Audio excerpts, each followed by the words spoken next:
Praise the Lord. प्रभूच्या नावाला धन्यवाद देतो मी की प्रभूने पुन्हा एकदा आपल्या परिवाराची आठवण केली आणि आज पुन्हा देवबाप तुम्हाला भेटण्यासाठी माझ्या माध्यमातून आला. म्हणून आपण भक्तीची सुरुवात प्रार्थनेने करूया. डोळे बंद करूया आपण. स्वर्गीय बापा, तुझ्या नावाला धन्यवाद देतो, तुझ्या नावाला उंचावतो. मान, महिमा, गौरव, सन्मान, स्तुती तुला देतो माझ्या बापा. तुझा जय जयकार करतो, तुला उंचावितो, तुला स्तवितो माझ्या बापा.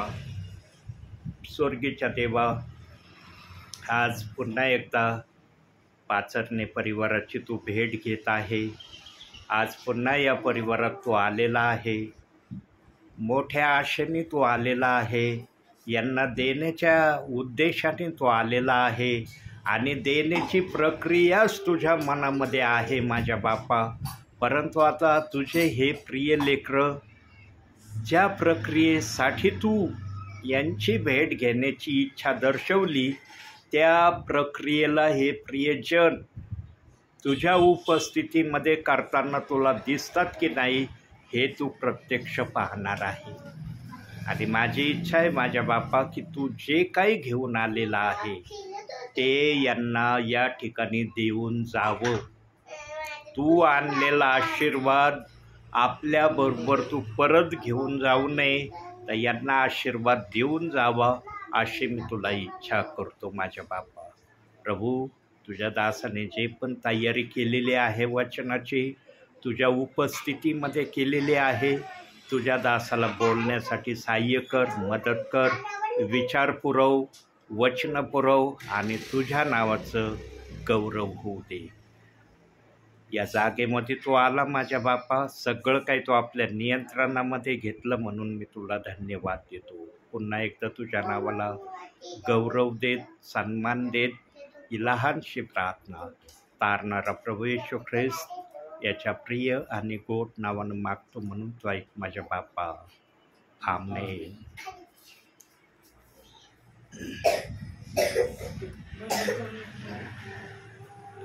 बडबड नको, माग जा नाही तर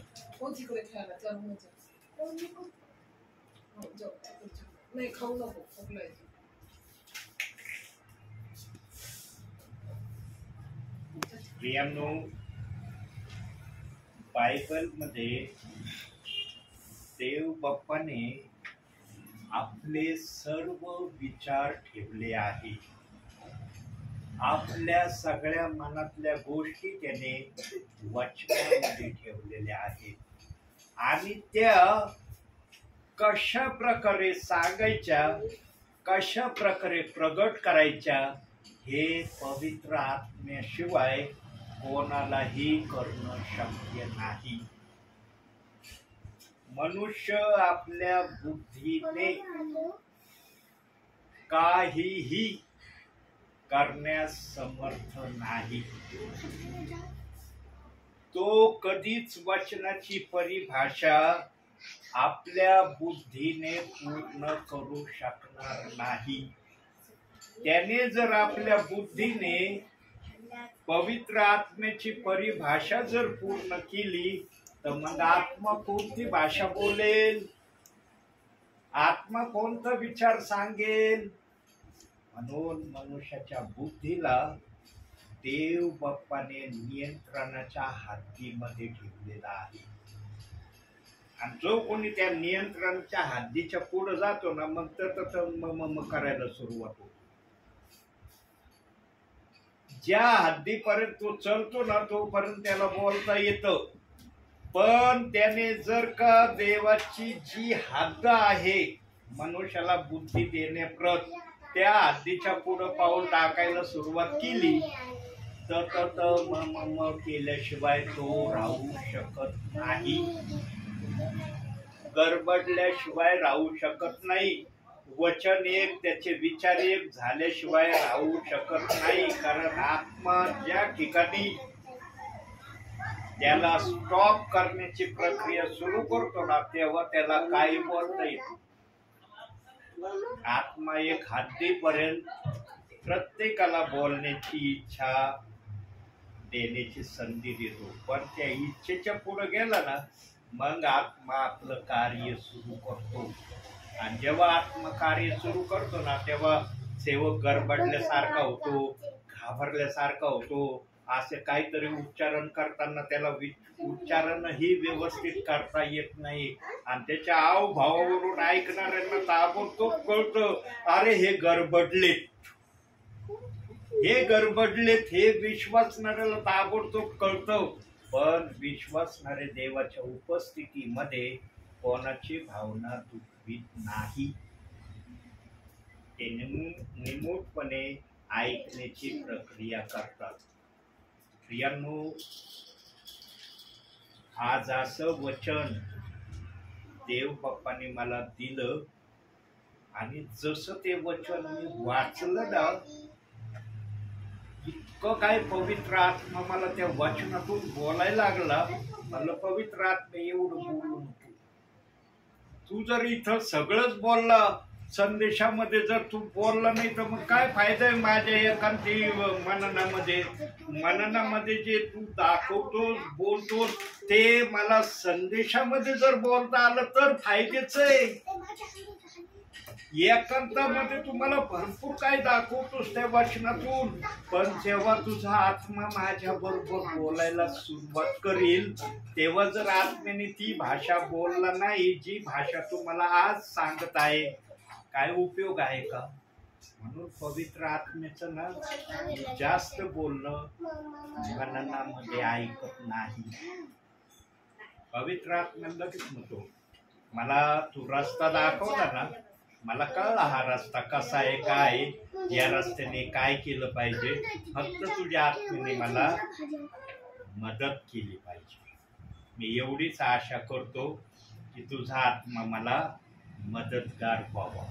आणि ज्या वचनाकडे आज मी आपल्याला घेऊन जाणार आहे ते वचन आहे एस्केलाचं पुस्तक 34वा अध्याय 22वा वचन. आता आमच्या रीनाताई बायबल अजूनही वाचण्याच्या तयारीच नाही म्हणून मला वचन वाचावं लागत आहे. वाचूया आपण ते वचन. म्हणून मी आपल्या कळपाचा बचाव करीन, म्हणजे ते इतापार दुसऱ्याचे भक्ष्य होणार नाहीत. मी मेंढरांमध्ये निवाडा करीन. बघा आता एका वचनामध्ये देव बाप्पाने 3 गोष्टी ठेवल्या आहेत. आपण तिन्ही गोष्टी सविस्तर नाही पाहणार, पण एकाही गोष्टीला सविस्तर पाहिल्याशिवाय आपण राहणार पण नाही. ज्या गोष्टीला थोडक्यामध्ये सविस्तर पाहण्याची तयारी मी केलेली आहे ते सांगण्या अगोदर वरचे 2 जे विचार आहे, मी आपल्या कळपाचा बचाव करीन. प्रियांनो, आज निरनिराळ्या मिशन संस्था आलेत का नाही? म्हणता का तुम्हाला निरनिराळ्या मिशन संस्था नाही? जी पण मिशन संस्था आज कार्यरत आहे ना त्या मिशन संस्थेला असं वाटतं आम्ही ज्या वाटेने चाललो ना हेच खरंय, याच्यात शिवाय दुसरं काहीच नाहीये. आणि काही मिशन संस्थेला आपण सिक्रेट मिशन संस्था म्हणून गणलेले आहोत. त्या मिशन संस्थेचे आपण कधी नाव काढण्याची पण इच्छा आपल्या मनामध्ये आणत नाही. का? कारण देवबाप ज्या गोष्टीला मान्यता देत नाही ना त्याला आम्ही पण मान्यता देऊ नये. मनुष्याने जर सर्व काही बायबलचं केलेलं आहे तर मग देवाने जे केले ते कोणासाठी केलंय? त्याच्या स्वतःसाठी केलंय का?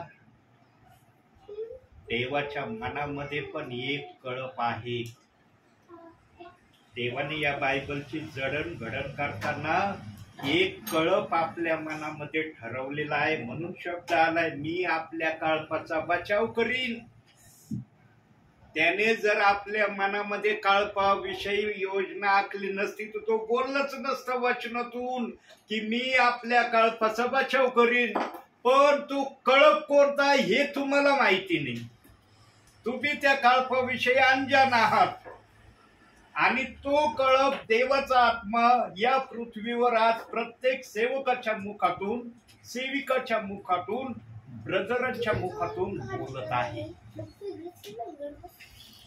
ज्यांना आत्मा चालवितो ना त्यांना त्या बचाव करणाऱ्या काळपाविषयी जरूर आत्मा बोलतो. आत्मा गलत बोलत नाही बर का. आत्मा गलत दिशा दाखवित नाही. आत्मा कुणाची दिशा भूलही करत नाही. आत्मा जे सरळ आहे ते प्रगट करणारा आत्मा आहे. आता शब्द झालाय म्हणून मी आपल्या काळपाचा बचाव करीन. आता हा कळप कोणता आहे बाळांनो? हे चल मागव, हे उठ, ते माग जे भांडण माग चल, माग जा, चल उचल ते प्रणू. ज्या काळपाविषयी देवबाप बोलत आहे ना तोच कळप स्वर्गामध्ये देवबाप घेणार आहे. त्याच कळपाचा न्याय पण देवबाप करणार नाही. बघा आता त्या काळपाविषयी काय देवाच्या मनामध्ये योजना आहे. किती महत्वाचे वाक्य त्या काळपाविषयी देवाचा आत्मा बोलत आहे. परंतु ज्या काळपाविषयी देवबाप बोलत आहे ना त्या काळपाला बहुसंख्य विश्वासणारे आजच्या समयाला नापसंत करत आहेत आणि त्यांनी विविध तऱ्हेने त्या काळपाच्या विरोधामध्ये शब्द उच्चारण करण्यापासूनही स्वतःला आवरलेलं नाही.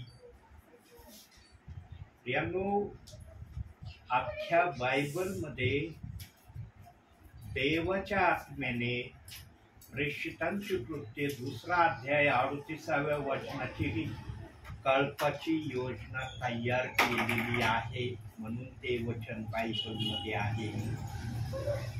मत्ते 28-19 वचन बायबलमध्ये असतानाही देवाच्या आत्म्याने प्रेषितांची कृत्ये 2 अध्याय 38वं वचन ठेवण्यामाग कारण काय आहे?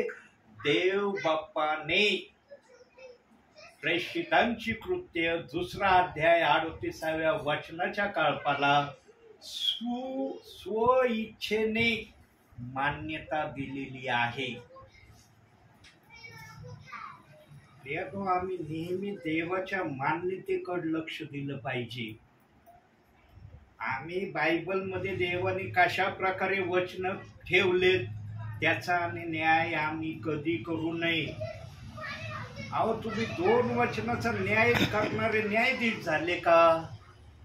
तुम्हाला न्यायाधीश करणं होण्याचा अधिकार देवाने दिलाय का? देवाने 2 वचन ठेवले त्याच्यासाठी ठेवलेत. त्याच्या महिमेसाठी त्यांनी ठेवलेत. त्याची महिमा त्याच्यामध्ये म्हणून ते आहेत बायबलमध्ये. नाही तर प्रेषितांची कृत्य 2 अध्याय 38वं वचन आल्यावर मत्ते 28-19 वचन देव बाप्पाच्या आत्म्याने का नाही काढलं बायबलमधून?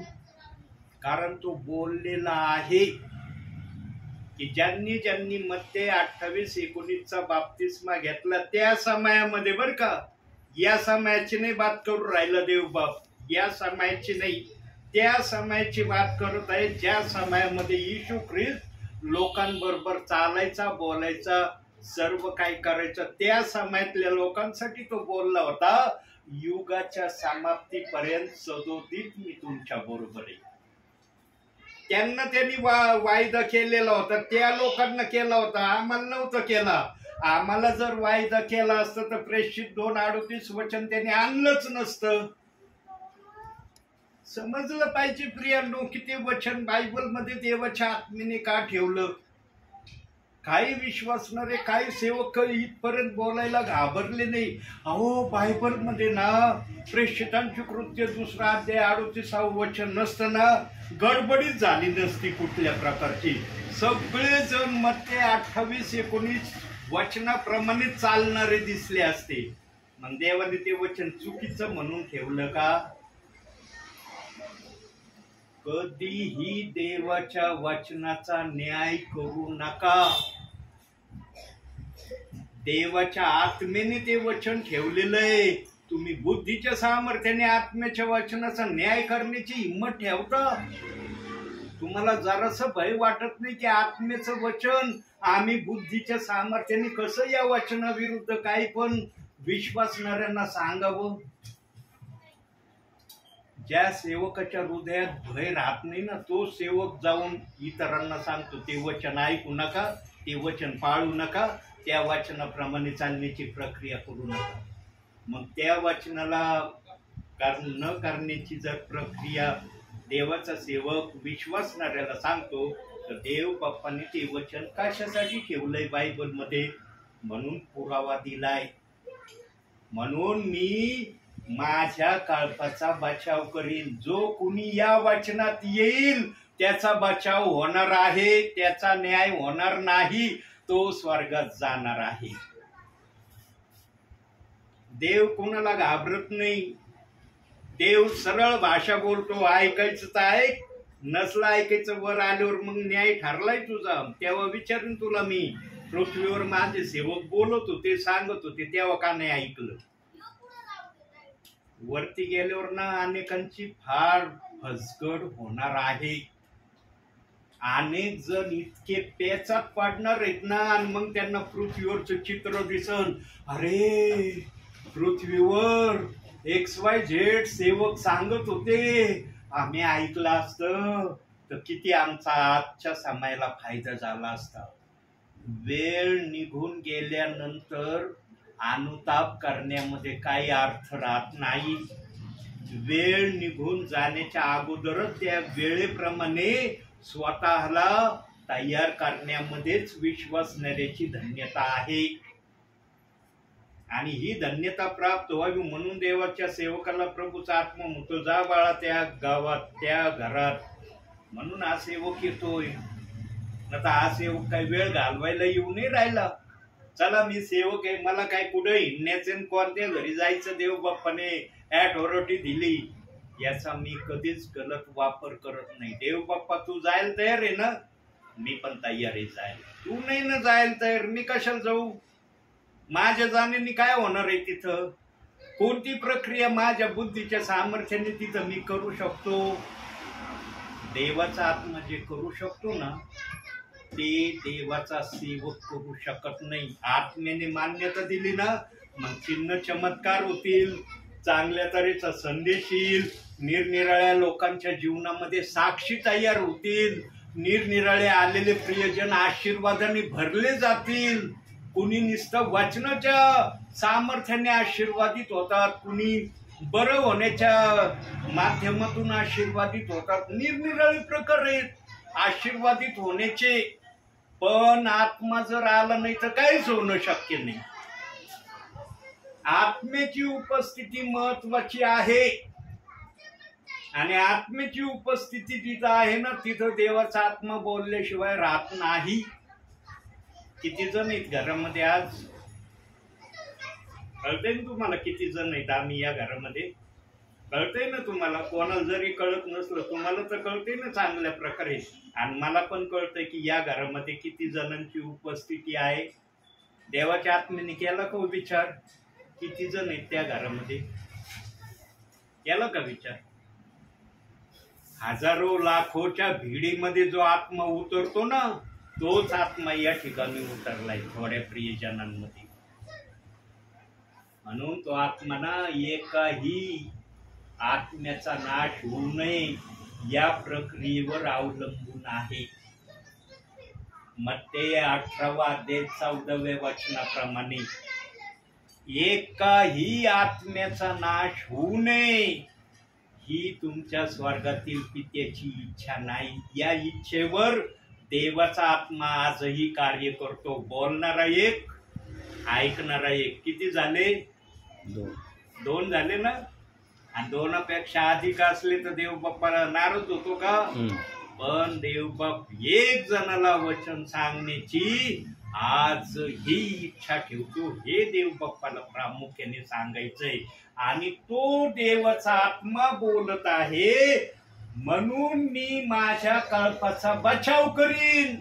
आणि तो बचाव करतोय आजही. प्रेषितांची कृत्य 2 अध्याय 38 वचन सांगण्यासाठी सेवकांना तो पाठवित आहे. देवबाप जे वचनात बोलतो ना, ते करून दाखवतो.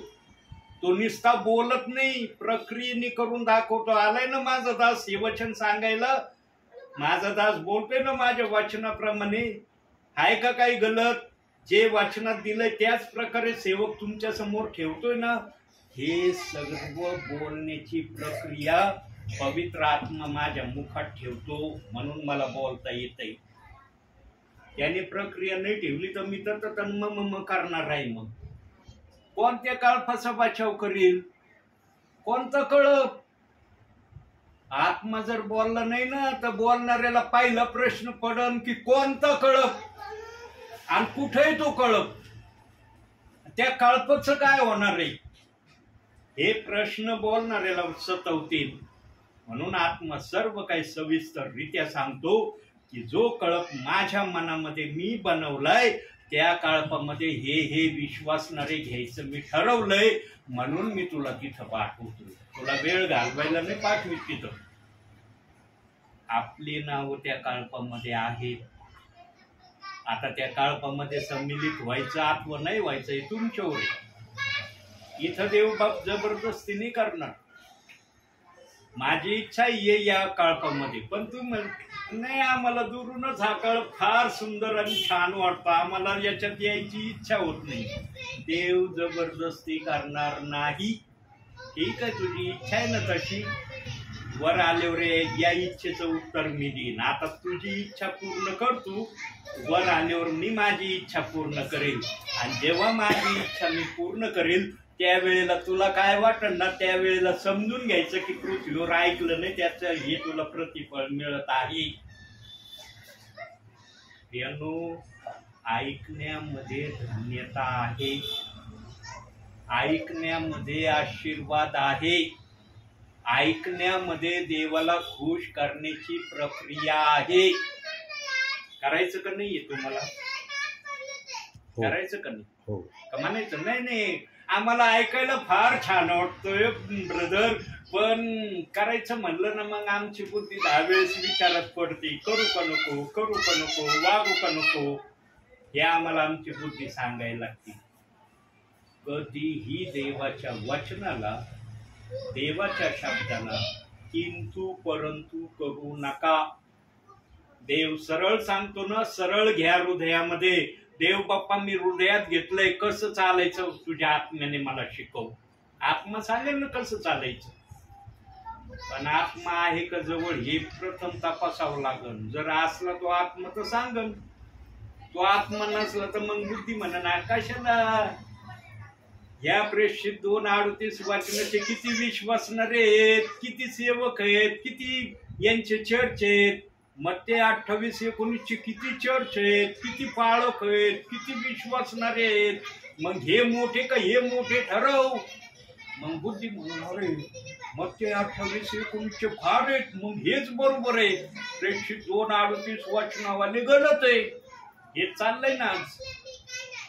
प्रेषित 2:38 वचनाची भरभराट होण्यामागचं मुख्यत्व कारण हे या वचनाचा सन्मान काही जणांनी आजही केला नाही.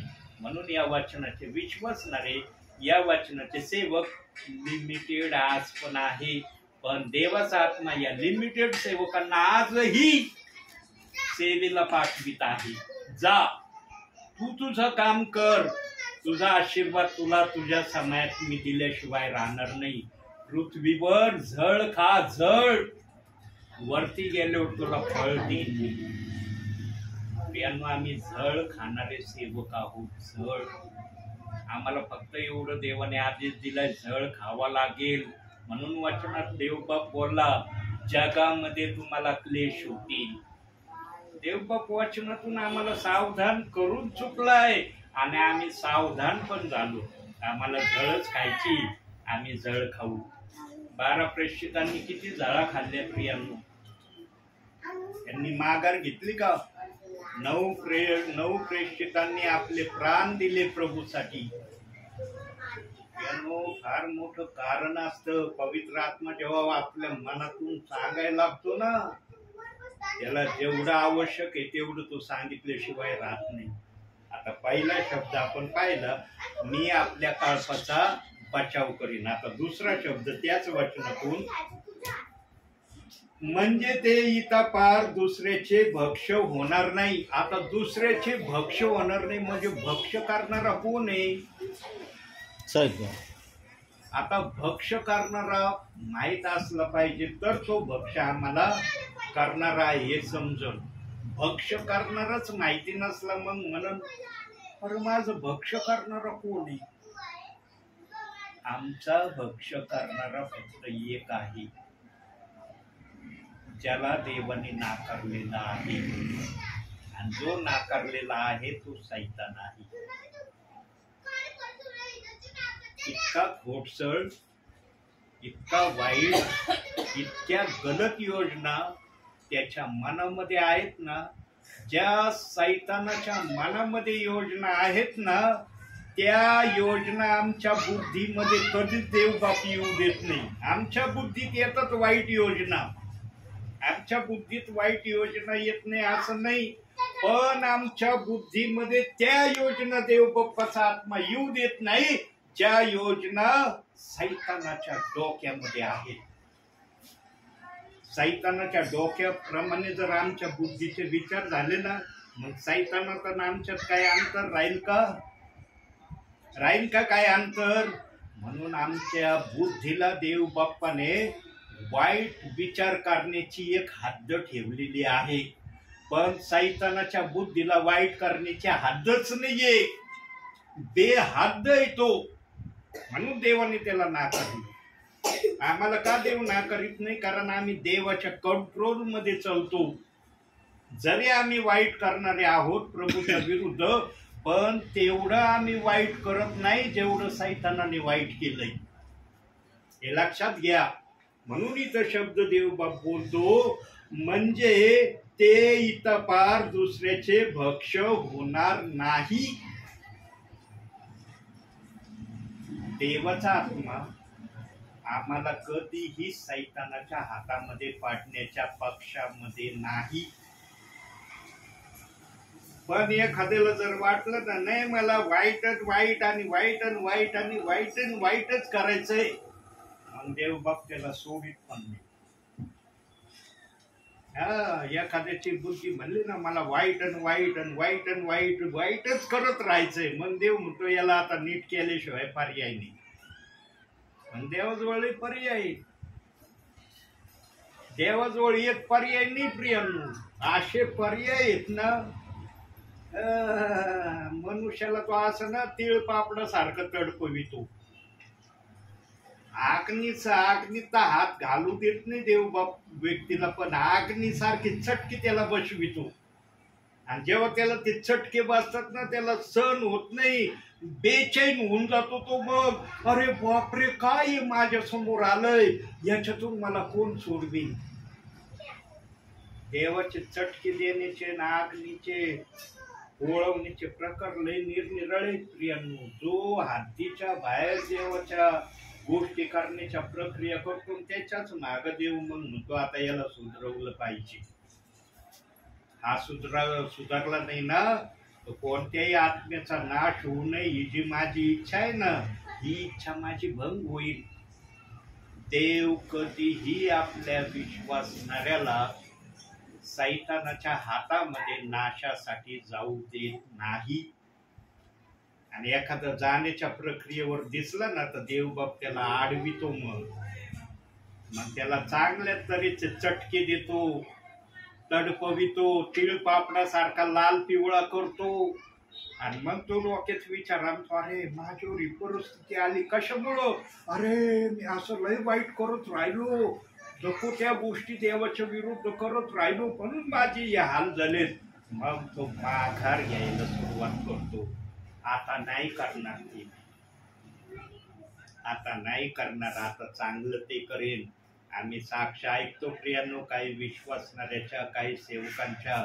ते स्वतः बोललेत की आम्ही ख्रिस्ती लोकांच्या विरोधात इतके वाईट काम करणारे होतो, इतके वाईट कृत्य करण्याच्या आमच्या मनामध्ये योजना होत्या, पण जेव्हा देवाने आम्हाला दर्शन दिलं आम्ही सगळं वाईट सोडलं आणि देवाच्या इच्छेप्रमाणे करायला लागलो. अनेक सेवकांच्या मुखातून मी ऐकलंय प्रियांनो, काही विश्वासणाऱ्यांच्या मुखातून मी ऐकलं प्रियांनो, ज्यांची नाव जीवनाच्या पुस्तकात देवाने लिहिलेत ना, देव बाप कधी त्यांचे नाव रद्द करणार नाही. हर हाल मध्ये त्यांना तो आपल्या नावामध्ये आणेल. म्हणून तो म्हणतो की मी सैतानाच्या हातामध्ये तुम्हाला जाऊ देणार नाही. आणि जो विश्वासणाऱ्याने येशू ख्रिस्त प्रभू आहे असं कबूल केलंय ना, त्या विश्वासणाऱ्याचा नाश देव बाप्पाने लिहिलेला नाही. पण आजचे काही सेवक, काही विश्वासणारे ब्रदर सिस्टर जरासं काही प्रभूच्या विरोधात करताना दिसलं नाही एखादं वाईट, खायले व साहित्य झाले ते हे नरकात जाणार आहेत. आता अरे एवढे किरकोळ पाप केल्याने देव बाप नरकात टाकेन का?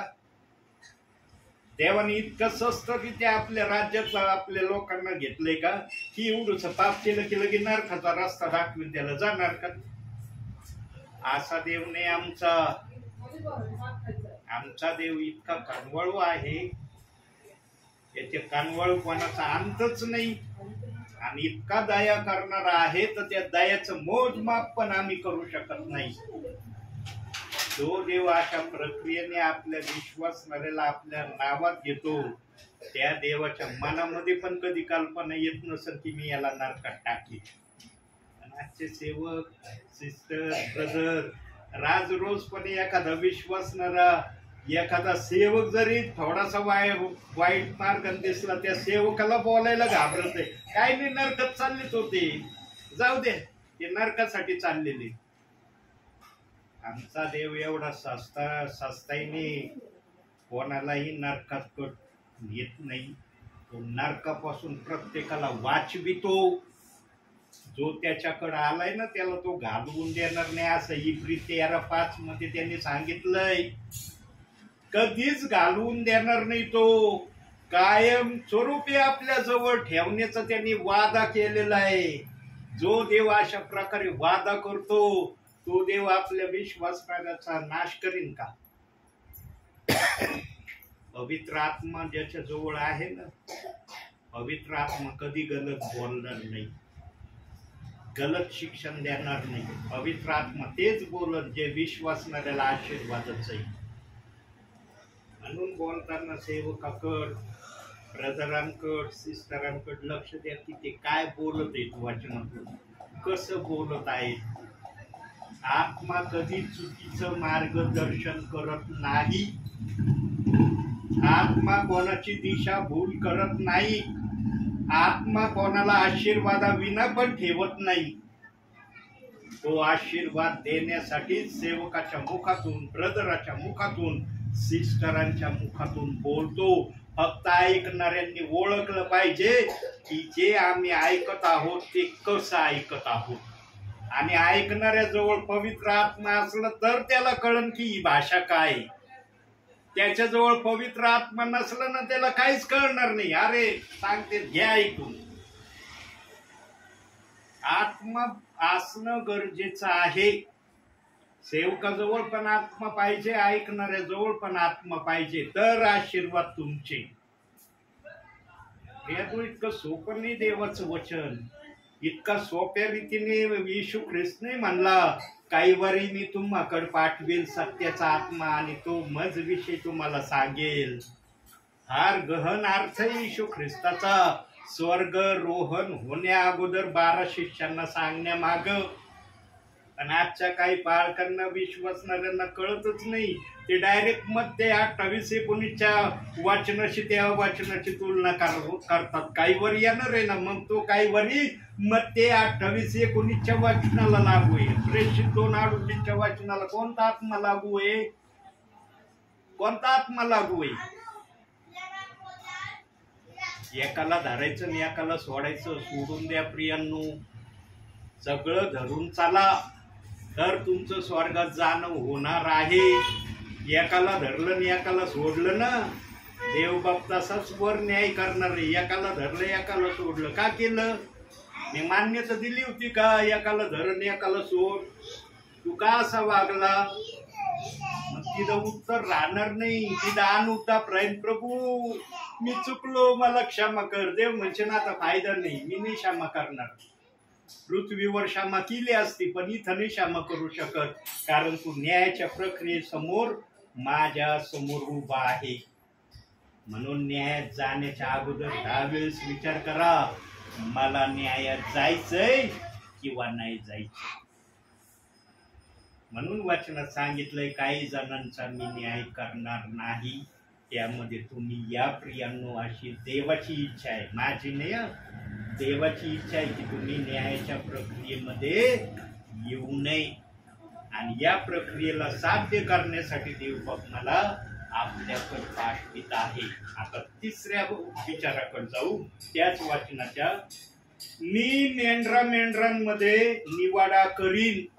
बघा आता तिसरा शब्द अतिशय महत्वाचा. मी मेंढरांमध्ये निवाडा करीन. आता मेंढरांमध्ये निवाडा करीन म्हणजे काय? सगळे येशू ख्रिस्तावरच विश्वास ठेवणारे, सर्व सेवक येशू ख्रिस्तावरच विश्वास ठेवणारे.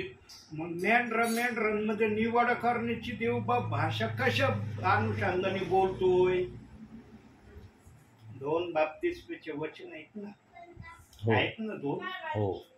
दोन्हीच्या दोन्ही पाळता का? नाही, एक पाळितो, एक नाही पाळीत. एकाला पाळण्याची मला इच्छाच होत नाही. मग त्याच्यासाठी तो शब्द ठेवलाय मेंढरांमध्ये मी निवाडा करीन. जो पूर्णपणे दोन्ही वचनाला मानणार आहे त्याची मान्यता वेगळी. जो एकाला धरतोय एकाला सोडतोय त्याची निवड दुसरीकडे. पण याचा अर्थ असा नाही की त्याची निवड दुसरीकडे म्हणजे तो लगेच नरकाकडे चाललाय. एकाला स्वर्गात जाण्याची परमिशन देत आहे देवबाप, एकाला अंगणात जाण्याची परमिशन देत आहे.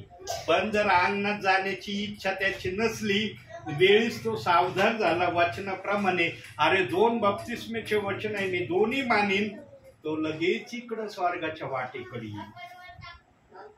मी मत्ते 28:19 सेवा करणारा सेवक होतो. 2:38 वचनाला इतकं वाईट वचन मी समजायचो, त्या वचनाला मी काहीच किंमत देत नव्हतो. त्या वचनाविषयी माझ्या मनामध्ये कुठलाच आदराचा शब्द नव्हता. पण देव बाप्पाने मला एक वेळेस संधी दिली. देव बाप मला माझी इच्छा आहे की तू या वचनाला ऐकावं, या वचनाप्रमाणे वागावं, या वचनाप्रमाणे सेवा करावी. माझी इच्छा आहे. ऐकायचं का? माणसांचा शब्द मी नाकारला, पण देव जेव्हा बोलला ना, देवाशी किंतु परंतु नाही केलं. लगेच देवाला म्हणलं मी करायला तयार आहे, पण माझी एक इच्छा आहे, मला ते वचन चांगल्या प्रकारे समजल्यावर मी ती सेवा करायला जाईल. अगोदर समजून घेतलं ते वचन काय आहे, कसं आहे, त्या वचनात काय करावं लागतं. सेवकांच्या सहवासात राहिलो, विश्वासणाऱ्यांच्या सहवासात राहिलो, ते कसे वागतात, कसं बोलतात, कसं आचरण करतात, सगळं त्यांचं पाहून मग लक्षात आलं, अरे या वचनाला अशा प्रकारे आपल्या जीवनामध्ये उतरावं लागतं. मग मी सेवेला बाहेर पडलो आणि मग देवाच्या आत्म्याने मला सहाय्य करायला सुरुवात केली. आज किती परिवारात, किती गावात मी हे वचन गाजवले ना. देवाचा आत्मा साक्षीदार आहे. मी माणसांना साक्षीदार नाही ठेवत, देवाचा आत्मा साक्षीदार आहे की मी कोणकोणत्या गावात, कोणकोणत्या नगरात गेलो, किती अपमान सहन केला, किती धक्के खाल्ले, किती जणांनी मला परिवारातून हाकलून दिलं, सगळं देवाच्या आत्म्याने पाहिलंय. आणि देवाचा आत्मा साक्षीदार आहे की या दासाने खरोखर सहन केलं म्हणून सेवा चालली. सहन नसतं केलं, देव म्हणला असता तुझ्या सहनशीलता नाहीये, मग नीतिसूत्रे 24 10 वचनात काय सांगितलंय? संकट काली तुझे हृदय खचले तर तुझी शक्ती अल्प होय. त्या प्रक्रियेमध्ये देव बाप्पांनी मला गणलं असतं, पण मी सहन करत गेलो. एक हद्दीपर्यंत देव बाप्पाने मला पण पाहिलं, अरे खूप सहन करतोय माझा दास, खूप सहन करतोय.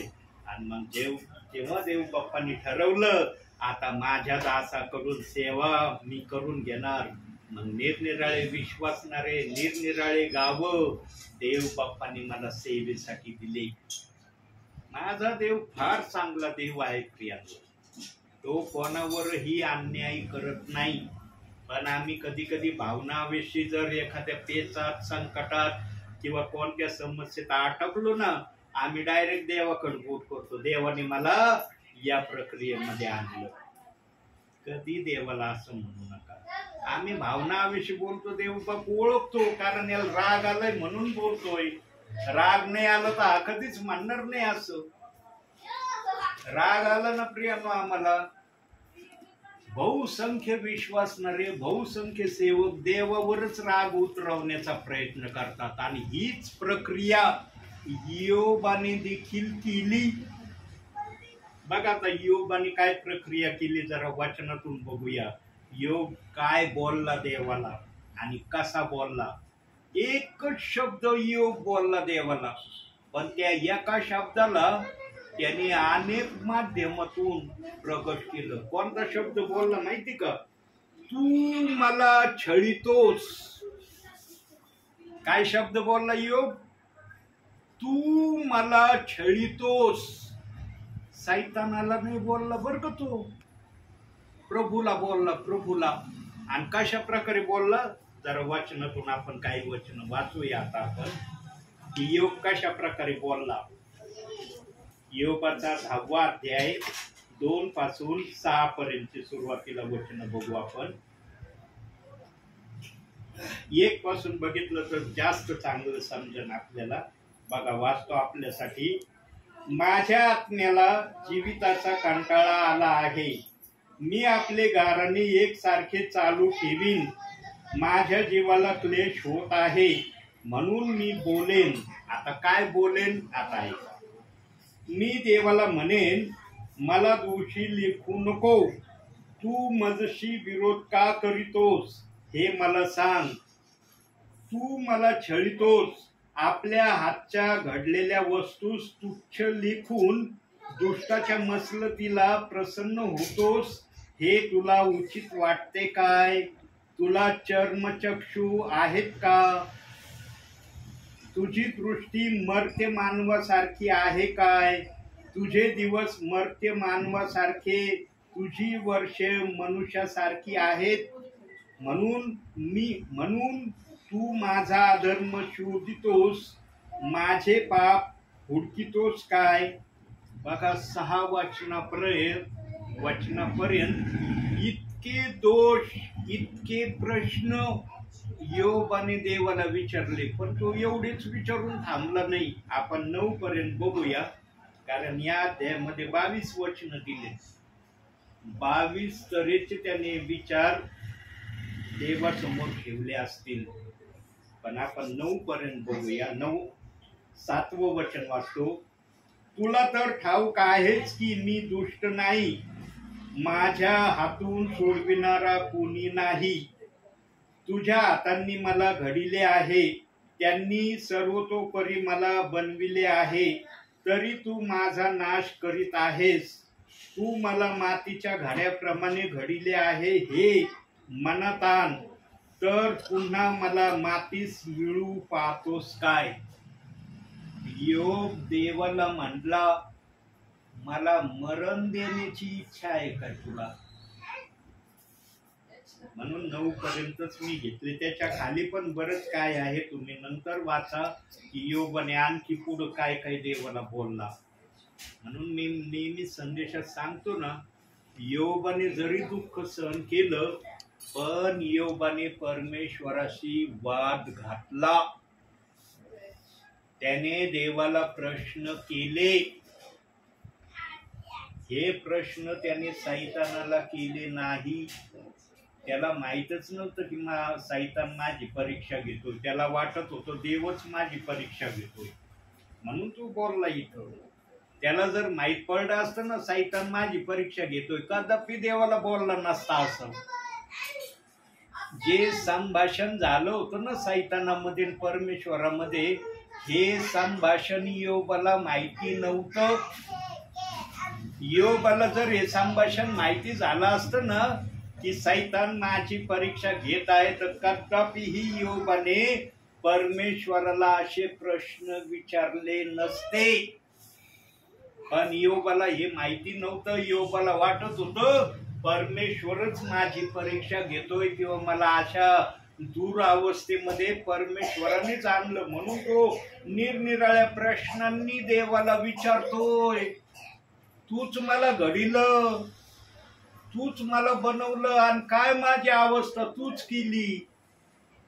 त्याला हे माहित नाही. त्याच्या बोलण्यातून आम्हाला दिसतं की त्याला सैतानाची कोणती प्रक्रिया माहिती नाही. त्याला जर सैतानाची प्रक्रिया माहीत झाली असती, तो कदापि अशा रीतीने परमेश्वराशी बोलला नसता. म्हणून प्रियांनो, आम्ही आमच्या भावी जीवनामध्ये देवाविरुद्ध तेवढंच बोलावं जेवढं देवाला सहन होतं. देवाला सहन न होण्याच्या पलीकड आम्ही कधी आमच्या भावी जीवनामध्ये देवाला बोलू नये आणि देवाच्या विरोधात वागू पण नाही. राग आला ना, थोड्या दिवस त्या रागाला ठेवायचं, सोडून द्यायचं. देव बाप्पा माझ्याकडून चुकलं, मी राग आणला, मी तुझं शास्त्र वाचलं नाही, प्रार्थना केली नाही, तुझ्या विरोधात मी चालले, आता नाही चालणार, आता तुझ्या वचनाप्रमाणे करेन. याच्यामध्ये आमची धन्यता आहे. तुम्हाला राग आलो, मी आतापर्यंत शास्त्र घेऊन बसणार नाही आणि वाचणार नाही. कोण खुश होतोय? देव खुश होतोय अशा वागण्याने? कोणाला वाव मिळतोय?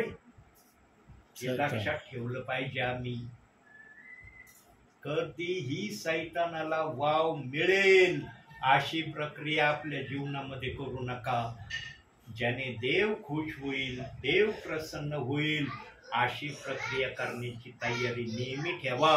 मग तो दुष्ट सैतान आमच्या जवळ येण्याची कधीच गलती करणार नाही. आम्ही जर त्याला वाव दिला ना, तर तो आम्हाला सोडणार नाही. मग आम्हाला असे काय पेच, असे काय घोटाळे, अशा काही समस्या आमच्या समोर उभ्या करीन ना की आम्ही गांगारून जाऊ त्याला पाहून. अरे काय झालं, कशामुळं झालं, माझ्यावरच का झालं, इतरांवर का झालं नाही, असे डोक्यात प्रश्न येते. मग म्हणून प्रियांनो, आम्ही नम्रतेमध्ये, सहनशीलतेमध्ये होईल तेवढं देवासमोर स्वतःला सादर करण्याचा प्रयत्न केला पाहिजे. आता जे विश्वासणारे, जे सेवक प्रेषितांची कृत्ये 2 अध्याय 38व्या वचनाला दोष लावित आहेत, त्या वचनाच्या विरोधात बोलत आहे. देव बाप खुश होतोय का? होतोय का खुश? म्हणता येईल का देव बाप फार खुश होतोय त्यांच्या बोलण्यानी? म्हणून शब्द आला, मेंढरांमध्ये मी निवाडा करीन. मग त्याच्यामध्ये सेवकाची पण निवाडा आहे आणि विश्वासणाऱ्याचा निवाडा आहे. म्हणून आजच्या पालकांनी, आजच्या विश्वासणाऱ्यांनी 2 फेत आणले. 2 फेत आहेत. यांचं शिक्षण, यांची डॉक्युमेंटरी सगळी वेगळी आहे. आपल्याशी ती संलग्न नाही, म्हणून हे आपल्यापासून वेगळे आहेत. देव कधी असं म्हणत नाही. देव असं म्हणत नाही. 2 फेत म्हणत नाही, 2 शिक्षणही म्हणत नाही. देव बाप म्हणतो एकच शिक्षण आहे. कोणतं एकच शिक्षण आहे ते समजून घ्या. आणि प्रेषितांची कृत्ये 2 अध्याय 38व्या वचनाचं शिक्षण समजून घेणं हे आजच्या विश्वासणाऱ्याला, आजच्या सेवकाला अनिवार्य आहे. त्याला त्याच्या विरोधात बोलण्याचा काही एक अधिकार नाही. अहो, तुम्ही देवाच्या वचनाला दाखवता, वरती गेल्यावर देवबाप जर म्हटलं तू माझ्या वचनातून प्रेषित 2:38 वचनवाल्याला का बोलत होतास? तू लिहिले होते का ते वचन त्याला दाखवायला? समजून घेण्याच्या गोष्टी आहेत प्रियांनो. म्हणून शमूएलाच्या पुस्तकामध्ये 15व्या अध्यायात 22व्या वचनात सांगितलंय, ऐकणारा देव बाप्पाला आवडतो. ऐकणाऱ्यावर देव बाप आशीर्वाद पाठवतो. ऐकणाऱ्याला स्वर्गात जाण्याच्या रस्त्यावर तो घेऊन चालतो. जो ऐकण्याच्या तयारीत नसतो ना, मग त्याला म्हणतो हा न्यायासाठी तू भक्कम आपली जागा तयार करतेस, ये वरती तुझा न्यायच करीन मी, सोडणार नाही तुला. न्याय न होण्याच्या प्रक्रियेमध्ये चालण्याची प्रक्रिया सुरू करा प्रियांनो. देवाला ही प्रक्रिया अतिशय आवडत आहे. न्याय व्हावा याच्या पक्षामध्ये देव नाही. म्हणून योहान 5वा अध्याय 24व्या वचनामध्ये देव बाप्पाने आपली इच्छा प्रगट केली. आपण ते वचन वाचणार नाही, तुम्ही वाचा नंतर ते वचन. देवाने आपली इच्छा काय प्रगट केली त्या वचनामध्ये. यानो मेंढरांमध्ये न्याय होण्याची प्रक्रिया देवबाप त्या शेवटच्या शब्दातून आपल्याला सांगत आहे. व्हायचं का मेंढरांमध्ये बदल असणारे मेंढर बनायचं का? मग ते 28चं मेंढरू वेगळं, प्रेषितांची कृत्य 2रा अध्याय 38व्या वचनाचं मेंढरू वेगळं. अशा प्रक्रियेने जीवन जगायचं का? दोन्ही बाप्तिस्म्याचे वचन, पुन्हा एकदा देव बाप्पाचा आत्मा बोलत आहे, दोन्ही बाप्तिस्म्याचे वचन पवित्र आहेत. त्या वचनामध्ये कुठलाही दोष नाही. फक्त फरक एवढा आहे, मत्ते 28:19च्या वचनामध्ये पित्याचं नाव सांगितलेलं नाही, पुत्राचं नाव सांगितलेलं नाही, पवित्र आत्म्याचं नाव सांगितलेलं नाही. आणि प्रेषितांची कृत्य 2रा अध्याय 38व्या वचनामध्ये पित्याचं नाव, पुत्राचं नाव, पवित्र आत्म्याचं नाव सांगण्यात आलेलं आहे. आणि ते नाव आहे प्रभू येशू ख्रिस्त. म्हणून पेत्र म्हणला, प्रभू येशू ख्रिस्ताच्या नावाने बाप्तिस्मा घ्या, म्हणजे तुम्हाला पवित्र आत्म्याचे दान प्राप्त होईल. काय चुकीचं बोललं हो पेत्र? आहे का कुठला चुकीचा शब्द? पण आजचे काही सेवक विश्वासणार, हो आम्ही पेत्रोचं कशाबद्दल ऐकायचो, आम्हाला पेत्रोचं ऐकायचं नाही, आम्हाला येशूच ऐकायचं. ऐका ना येशूच. वर येशू विचारेन पेत्राचं का नाही ऐकलं? माझं फार ऐकलं, पण पेत्र जे बोलला ते का नाही ऐकलं? नाही ऐकत नव्हते ना, म्हणून मी त्याला स्वर्गाच्या दरवाज्यावर उभं ठेवलंय आणि त्याला फुल अधिकार दिलाय की ज्यांनी तुझा निरोप ऐकला नाही त्यांना बाहेर उभं करायचं, त्याला आत घेऊ नको. ज्याने तुझा निरोप ऐकला ना त्याला आतमध्ये सोड. ज्याने तुझ्या निरोपाचा विरोध केला, तुझ्या शब्दाच्या विरोधात अपशब्द बोलले, त्यांना बाहेर उभं कर. पेत्र असाच स्वर्गाच्या दरवाज्यावर उभा नाही ठेवला प्रियांनो.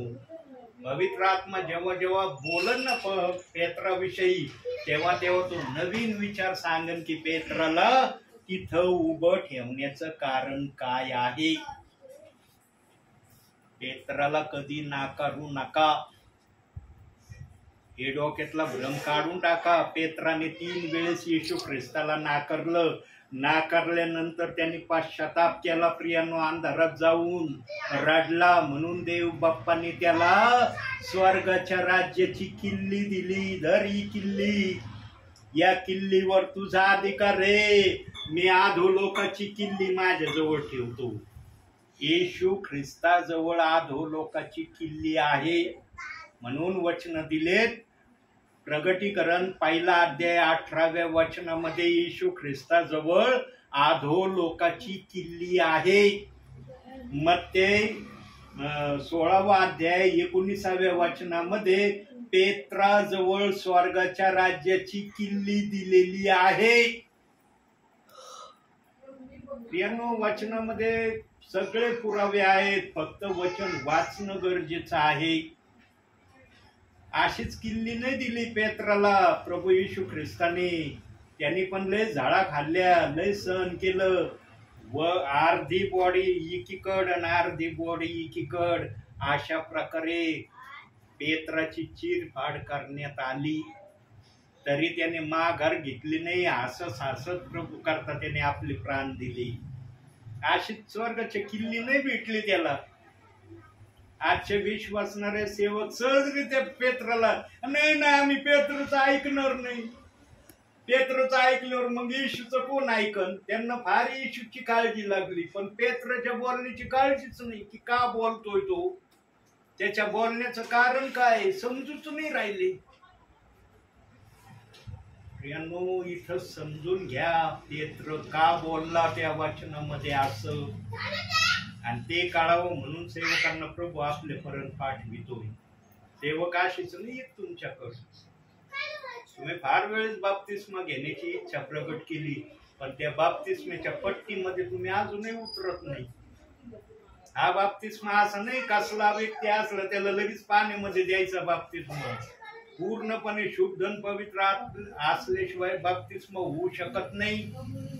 आणि एखाद्याला जर बिना शुद्ध नसताना बाप्तिस्मा दिला ना, मग जो बाप्तिस्मा घेतो त्याच्यावर तर संकट येणारच येणार, आणि तोच व्यक्ती पुढे चालून त्या सेवकाच्या नावाने खडे फोडणार.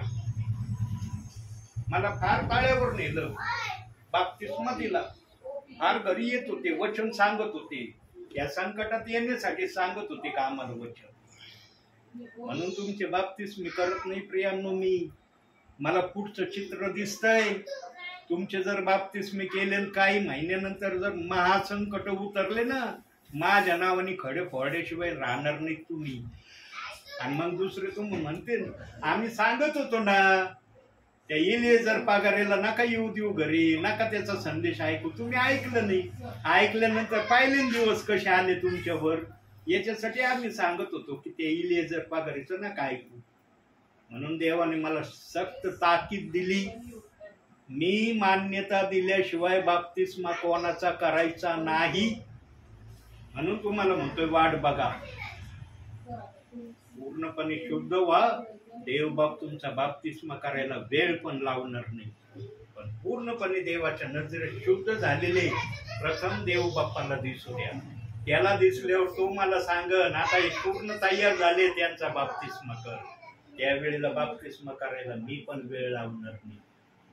हा शब्द आहे माझा प्रभूच्या उपस्थितीमध्ये. तुम्ही तसे बनवून दाखवा ना देव बाप्पाला. मला जरी माहित नसलं तुमच्या कोणत्या गोष्टी, देवाला तर माहितीत ना. देवापासून लपलेत का कोणत्या गोष्टी? म्हणता येईल का तुम्हाला? नाही, देवापासून पण आम्ही लपवू शकतो.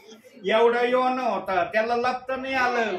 देवाच्या विरोधामध्ये देवाच्या नेत्रांनी पाहिलं योना कुठं लपलाय, आणि मग संकट उभं केलं जहाजामध्ये.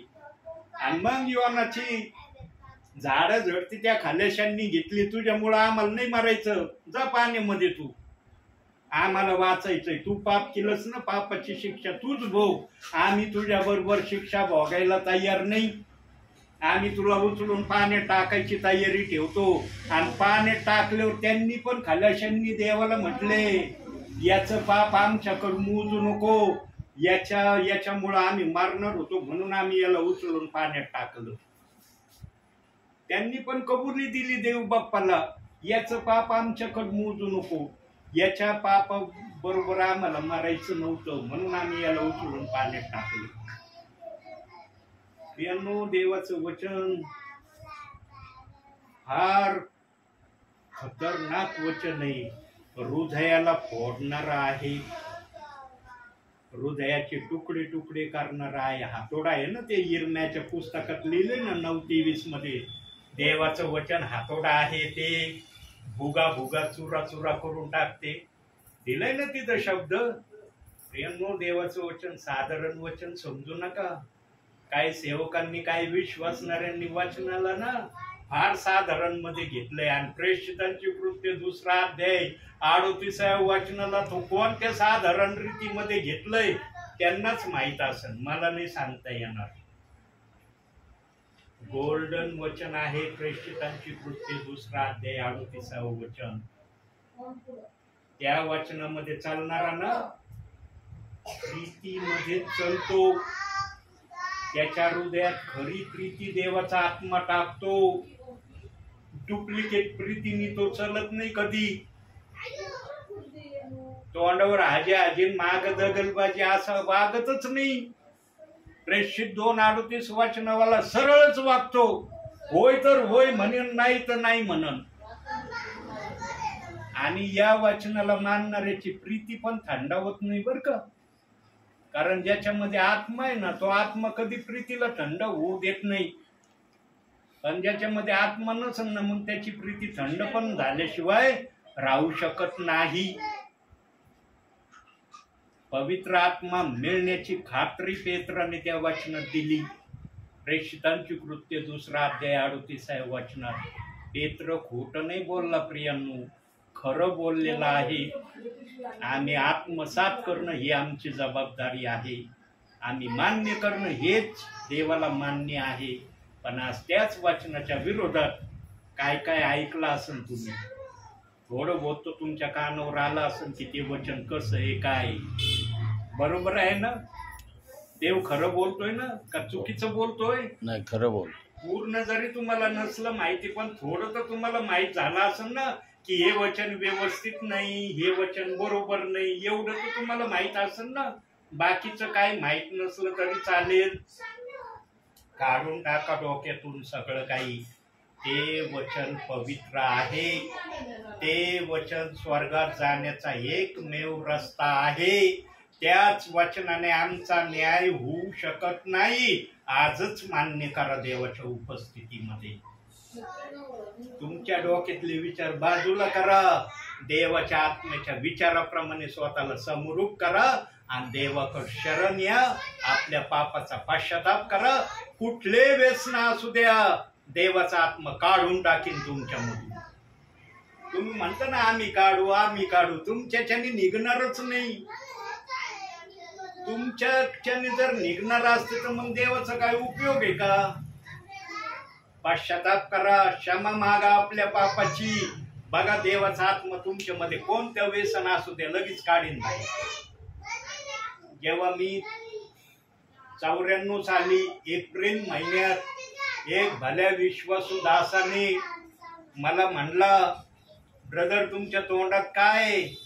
म्हणलं तांबाखूचा इडा आहे, मोठा इडा आहे, एवढा गाल फुगला होता माझा. म्हणे एवढी तंबाखू खाता काय. म्हणलं मला तेवढी खाल्ल्याशिवाय कळतच नाही मी तंबाखू खाल्ली म्हणून. लगेच तो दास म्हणला येशू ख्रिस्ताच्या नावाने थुंका ती तंबाखू. मी पण विश्वासाने येशू ख्रिस्ताच्या नावाने तंबाखू घेतली. म्हणे खिशात वगैरे आहे का. म्हणलं एक्स्ट्रा पुडी ठेवून खिशात आहे माझ्या. ही थुकली की ती घ्यायची आणि ती पण सगळी पुडी घ्यायची. असं नाही की ती पुडी थोडी घ्यायची थोडी ठेवायची. तेव्हा म्हणले विश्वासाने पुडी द्या टाकून त्या गटारीमध्ये. विश्वासाने गटारीत जी पुडी टाकली ना, आजपर्यंत पुडीला हात नाही लावलं मी. याला म्हणतात देवाच्या समक्षतेमध्ये व्यसन सोडलं. तर 2-3 दिवस खाल्ली नाही. लय माझं मन आतुर झालं, लय भुरळ आणि थोडीशी खाऊन बघितली कशी लागती. काय उपयोग आहे. म्हणता येईल तुम्ही व्यसन सोडलं. व्यसन सोडलं ना तर परत हात नाही लावला पाहिजे.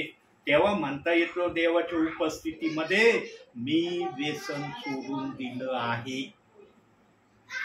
आणि अशी अपेक्षा देवबाप तुमच्याकडे करत आहे. पण ज्या अपेक्षेने चालायला पाहिजे त्या अपेक्षेने तुम्ही चालत नाही. तुम्ही मला म्हणता ब्रदर आम्ही सोडणार आहोत व्यसन, आमची चालली तयारी. थोडं थोडं थोडं थोडं करून आम्ही व्यसनाला कमी कमी करू राहिलो. अरे एकदम सुटलं पाहिजे. थोडं थोडं काय म्हणता. देवबाप एकदम सोडायची तयारी ठेवतो. फक्त देवाच्या इच्छेप्रमाणे वागण्याची तयारी दाखवा. देवबाप तुमचे व्यसन गायब करतो का नाही बघा. देवावर व्यसन सोपवून द्या. स्वतःवर व्यसन घेऊन नका चालू. देवाच्या हातात व्यसन द्या. देवबाप बरोबर त्याचा इलाज करेल आणि लवकर तुमचे बाप्तिस्मे पण होतील. देवावर व्यसन सोडून द्या प्रियांनो. देव बाप्पाची इच्छा आहे की तुमचे व्यसन तुम्ही देव बाप्पाच्या हातात द्यावे. देव बाप करीन त्याचा इलाज. काय करायचा तुम्ही इलाज करू नका व्यसनाचा, देवाला करू द्या त्या व्यसनाचा इलाज. आणि देव बाप जेव्हा इलाज करीन ना, पुन्हा कधी तुम्हाला इच्छा होणार नाही त्या व्यसनाकडे जाण्याची. मी साक्षीदार आहे स्वतः. 94 साली एप्रिल महिन्यात, कोणती तारीख आहे माझ्या ध्यानात नाही, पण एप्रिल महिन्यात जे व्यसन सोडलं ना, आजपर्यंत मी व्यसनाला हात नाही लावला, स्पर्शच केला नाही आजपर्यंत. लक्षात ठेवा प्रियांनो, देवाच्या हातात जीवन समर्पित करा. देव तुम्हाला आशीर्वादाने घातल्याशिवाय राहणार नाही. शेवटी एक वचन आणखी बघूया, फार महत्वाचं वचन. 2च मिनिटं या वचनातून बोलणार आहे मी. स्तोत्र संहिता 118:17 वचन. फार महत्वाचं वचन आहे प्रियांनो.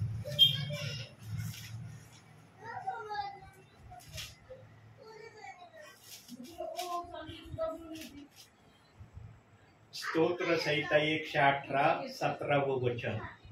मी मरावयाचा नाही, मी जगणार आणि परमेश्वराच्या कृत्याचे वर्णन करणार. करायचं का नाही परमेश्वराच्या कृत्याचं वर्णन? हो.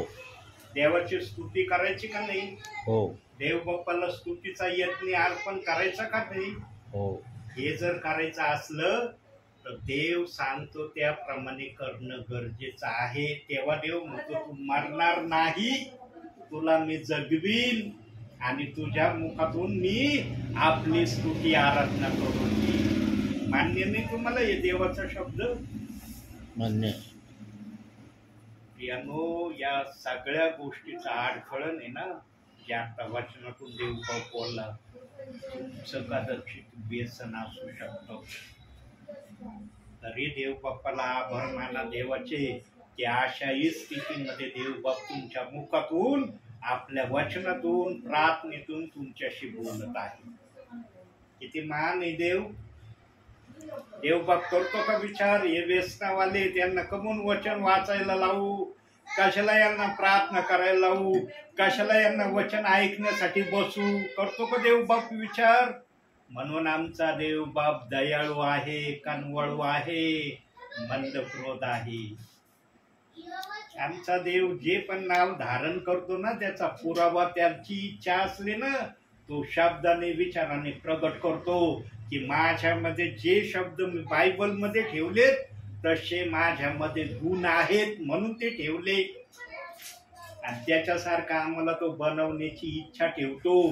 पण कदाचित तुमचे व्यसन त्या गोष्टीची अडचण होत असतील, म्हणून त्या व्यसनांना आता देवाच्या हातात द्या.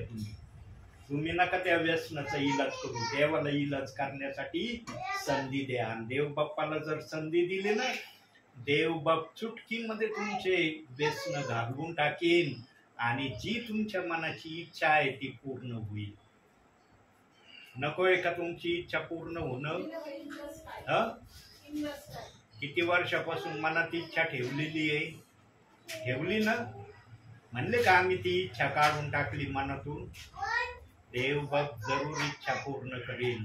देवाची इच्छा तुम्ही पूर्ण करा, देव बाप तुमची इच्छा पूर्ण करेल. म्हणून आजच्या छोट्याशा वचनातून देव बाप तुम्हाला आणि मला भरपूर आणि भरपूर आशीर्वाद देऊ. आमेन. बंद करा.